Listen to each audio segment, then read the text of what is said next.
So it is important to acknowledge when people who voted for this president get exactly what they voted for. Whether they're too stupid to realize it or not, that's another discussion. But they're getting what they voted for. And there is no group of dumbass Trump voters who are getting what they voted for harder and deeper than these dumbass MAGA farmers. So let's talk about the farmers. Because, we talk about fucking around and finding out. Well, they fucked around and now they're finding out big time. There's been a lot of news recently about these MAGA farmers just whining and crying, because they're getting screwed.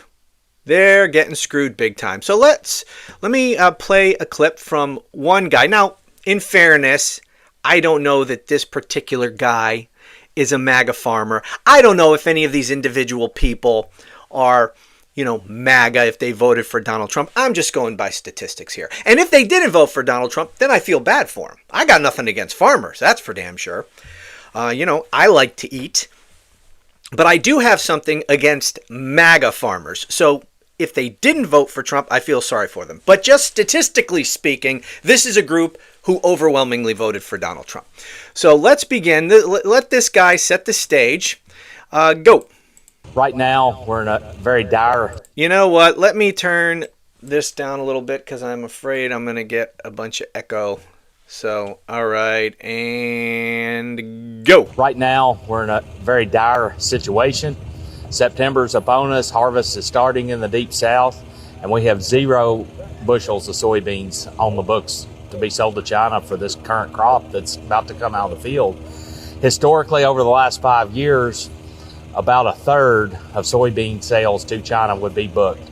China amounts to 25% of our total U.S. soybean crop.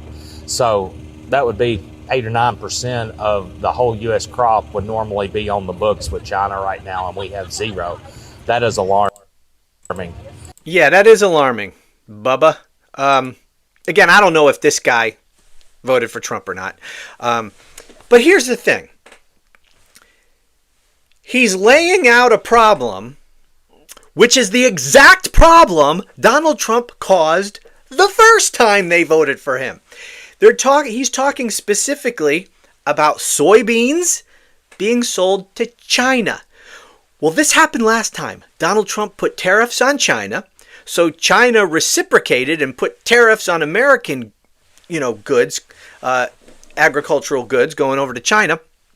Chief among them, soybeans. China, I was going to say buys or used to buy a lot of soybeans from us. And when Donald Trump put tariffs on the first time, these farmers, these soybean farmers, lost millions. They lost millions to the point where Donald Trump bailed them out. Maybe that's why they forgot about the damage that their orange God King caused the first time. Or maybe they're just hoping for that again. Because, getting a bailout is a pretty sweet deal. You get paid for doing nothing, essentially. Oh, your market dried up? The American taxpayers will just give you a bunch of money. Okay, well, that just gives me more time to sit back on my recliner and watch Fox News. So that's actually not that bad of a deal. Socialism for farmers, but not for anyone else. Because I bet you a lot of these farmers who are more than happy to take these bailouts, these handouts, would scream socialism if we give assistance to anybody else. But it's okay for them. Anyway, so the exact same problem that Trump caused the first time is happening now, and they're like shocked. As this man put it, it's alarming. Yeah, it's alarming, but it shouldn't be surprising because this is what happened before. There is no reason for any of these people to claim ignorance except for the fact that they're probably a bunch of ignorant dumbass hicks. Now, I don't have anything against farmers. Just MAGA farmers. And not all farmers are ignorant dumbass hicks. But I'm sure that there's a hell of a lot of them. And this man actually sounds pretty educated and well spoken, so he doesn't sound like an ignorant dumbass hick. But I've got more to come.